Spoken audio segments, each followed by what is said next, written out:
కళ్యాణమే వైభోగమే పరిణయమే మరి పెళ్లి సంబరమే.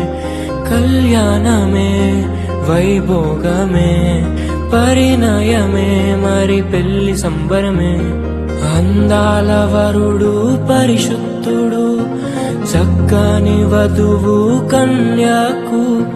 అందాల వరుడు పరిశుద్ధుడు చక్కని వధువు కన్యాకు. జరిగే పరిశుద్ధ వివాహమే పెరిగే నిరంతర సంతోషమే. జరిగే పరిశుద్ధ వివాహమే పెరిగే నిరంతర సంతోషమే.